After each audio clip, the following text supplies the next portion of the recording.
मुनव्वर राना को दुनिया से रुखसत हुए अभी महज एक दिन हुआ है। माँ पर उन्होंने खूब लिखा पढ़ा है, लेकिन जो खबर हम आपको दिखाने वाले हैं उस पर मुनव्वर राना का ये शेर एकदम फिट बैठता है। लबों पे उसके कभी बद्दुआ नहीं होती, बस एक माँ है जो मुझसे खफा नहीं होती।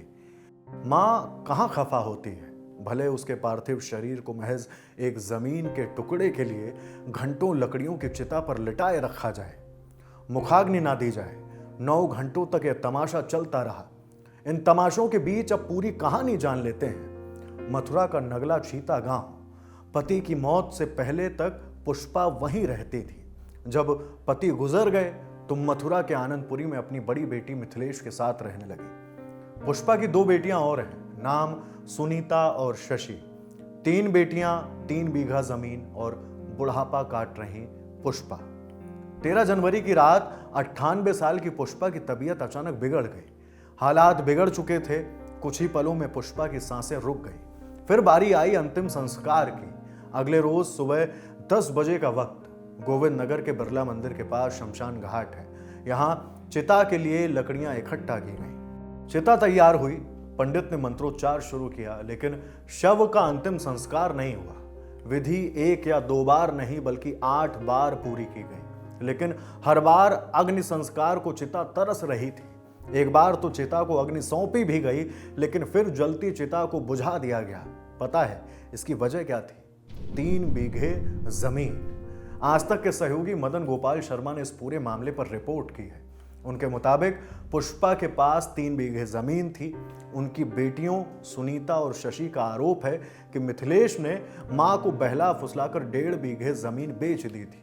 उसके कुछ दिनों बाद मां का निधन हो गया। जब दोनों बहनें शमशान घाट पहुंची तो तीनों में जमीन के बंटवारे को लेकर लड़ाई होने लगी। बात हाथापाई तक पहुंच गई। मौके पर पुलिस।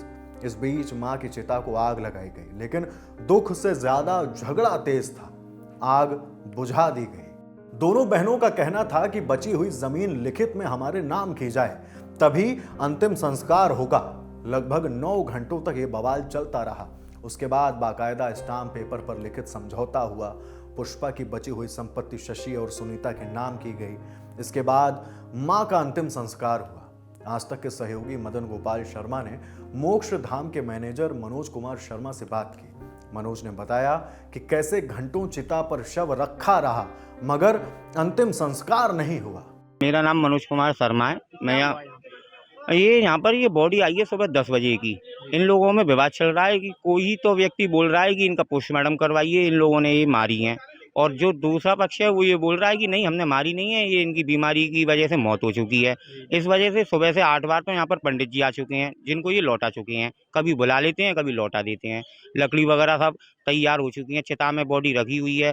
अग्नि भी जल गई थी दाग लगाने के लिए, लेकिन इन लोगों ने अग्नि बुझवाकर और वो अंतिम संस्कार यहाँ रुकवा दिया। और सुबह से यहाँ दोनों पक्ष आपस में 3-4 बार इनमें हाथापाई भी हो चुकी है। इस वजह से फिर यहाँ पुलिस बुलवाई गई है। पुलिस ने भी काफी इन लोगों को समझाया, लेकिन पुलिस वालों को भी ये कोई बात नहीं मान रहा है। सुबह कितने बजे डेड बॉडी आई थी? सुबह 10 बजे बॉडी आई है यहाँ पर। अब तक कोई समाधान नहीं हुआ? कोई समाधान नहीं हुआ है। बिल्लामदेव चौकी से चौकी इंचार्ज आए थे नीरज भाटी जी, उन्होंने भी काफी समझाया इन लोगों को, लिखा पढ़ी भी करवाई, लेकिन कोई साइन करने को तैयार नहीं है। किस चीज के पीछे है? ये जो माता जी गुजरी है, इनके नाम से कुछ 3 बीघा खेत है और इनका कोई लड़का इनका है नहीं है, केवल 3 बेटी हैं। इस वजह से ये लोग ये कह रहे हैं कि घर के जो और परिवार के लोग हैं कि ये खेत हमें चाहिए तो अंतिम संस्कार कर लो, बेटी हो करिए, नहीं खेत हमें चाहिए, नहीं तो हम अंतिम संस्कार नहीं करने। इसी चक्कर में इन्होंने लड़ाई हो रही है।